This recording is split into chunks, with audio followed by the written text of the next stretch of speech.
Isa ka rin ba sa mga tindero-tinderang nawawala na ng pag-asa dahil nga sa tinatawag nilang tumal Israel at itintin ang haba na ng panahon, panay tumal na lang, panay down na lang, wala ng ups? Tatalikod ka na ba? Ano ba yung mabuti nating gawin para muling manumbalik ang kasiglahan ng ating tindahan? Yan ang ating pagchichismisan ngayon. Pero bago tayo magsimula, huwag mo namang kalimutan, mag-subscribe ka na sa Palawin ng Tindera. Please naman, walang bayad yan. Pindutin mo na ang button na yan. Paki-like na rin ang aking video kung may natutunan ka at paki-share na rin mga kasari. At syempre, umpisahan na natin ang real talk at masaya nating chismis. Ano ang gagawin mo pag nakaranas ka na ng panay down? Wala na yatang ups at itintin. Yan na naman ang hatid na problemang malaki na ating bibigyan ng lunas mga kasari. Alam niyo mga kasari, si Ate Tintin, bago ko narating yung mga ganyang karaming paninda na nakikita ninyo sa loob, abay dumaan din ako sa mga ganyan. Alam niyo ba yung tumalan naranasan ko halos 4 na buwan? Talagang dire-diretso yan. Naisip ko minsan, isara ko na kaya itong tindahan ko, parang mali man itong napili kong landas. Kasi nga, matumal na nga, matamlay pa ang aking tindahan. So, paano ako makakapag-ipon, mga kasari, Tapos, iniisip mo, marami kang bayarin. So, alam mo ba, mga kasari, hindi solusyon yung tumigil ka, hindi solusyon yung mapagod ka, kundi mag-isip ng paraan, harapin mo yung problema. Ano ang dapat mong gawin para syempre yung problema ay magawan mo ng paraan, masolusyonan mo. So, syempre, isipin mo muna, ano ba yung nagbibigay ng problema? Doon ka mag-focus. Ano ba yung problema ng aking paninda na ito? Kagaya sa akin, may chismis ko lang sa inyo. Gaya ng lagi ninyo naririnig, isa sa mga fast moving ko talaga yung tinapay ko mga kasari na may palamang peanut butter. Pero alam nyo ba, mga kasari, fast moving siya pero nakaranas din ako na maging slow moving siya at hindi lang basta slow moving ang nangyari. Nagtapon ako ng tinapay dahil inabot na siya ng amag. Hindi ko yan na-chismis sa inyo mga kasari. Pero totoo yan. Halos isang plastic yung tinapon ko. Pag, yung iba, wala pa siyang amag. Pero pag inamoy mo, medyo hindi na siya kagandahan. Bagamat hindi pa siya sira. Pero hindi ko siya pwedeng ibenta kay customer kasi masisira ako kay customer. So, nagtapon ako. Parang gusto ko nang itigil mga kasari. Pero sabi ko, ito yung dati na nagbigay sa akin ng magandang benta. Bakit ko ititigil? Ano yung gagawin ko? So, ang gagawin natin, harapin mo yung problema.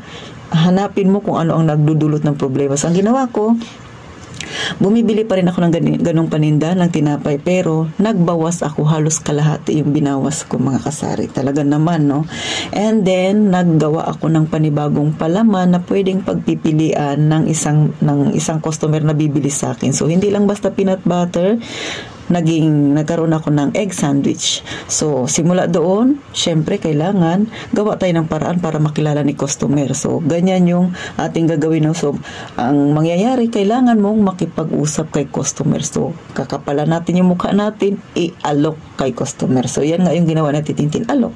Sa umpisa, hindi pa siya ganun kabenta. Sabi ko, eto maganda tong egg sandwich, wala itong sibuyas, kasi nga ganyan-ganyan. So, kailangan, alam mo yung ginagawa mo. Alam mo kung paano mo kumbinsihin si customer. Kasi may mga customer na ayaw sa egg sandwich na may sibuyas. So, kapag mayroon kasi mga kasari, hindi tumatagal yung egg sandwich, kahit na ilagay mo siya sa ref kasi nag-iiba yung lasa ng sibuyas pagka inabutan na ng mga 2 days kahit na nasa ref pa siya. So, sa Titintin, gawa tayo ng paraan. So, kailangan mag-eksperimento.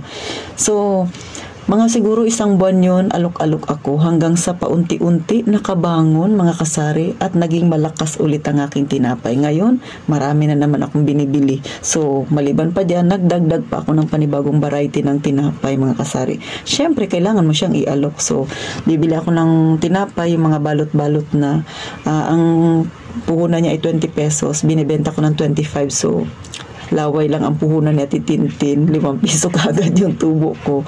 So, paano nangyari? Kailangan marunong kang mag-alok. So, sabi ko kay customer, mas maganda kung bilhin mo siya ng isang balot kasi mas makakatipid ka ng 5 piso kesa sa pakunti-kunti kako, mga kasari. So, kailangan marunong tayong makipag-usap sa customer. Yun ang gawin natin. Pagka nahanap mo kung ano yung problema, gawan mo ng paraan kung ano yung pwede mong gawin, and then i-alok. Lahat ng mga slow moving mo, ganun yung gawin mo. So, maliban pa dyan, katulad kanina may slow moving pa akong paninda. So, yung Doughy Donut. So, ilang araw na lang, malapit na siyang abutan na expiration. So, binenta ko kay customer, ibinalik ko siya sa dating presyo kahit hindi ako tumubo, basta lang mabalik sa akin yung puhunan. So tayo mga tindero-tindera, hindi tayo pwedeng mawala ng pag-asa. Kailangan isipin natin mga kasari yung paraan. Huwag tayo yung panghinaan ng loob, kasi pag pinanghinaan kayo, tandaan mo, magtatapon ka talaga ng pera. At syempre, malaking kabawasan yan sa ating mga may maliit na tindahan. Hindi naman tayo mayaman, no? Kaya ang hanapin natin, solusyon. Oh, kaya ka nagtinda kasi malakas yung fighting spirit mo. 'Di ba? Malakas yung paniniwala mo sa sarili mo na kaya ko to. So, dapat yan ang panindigan mo.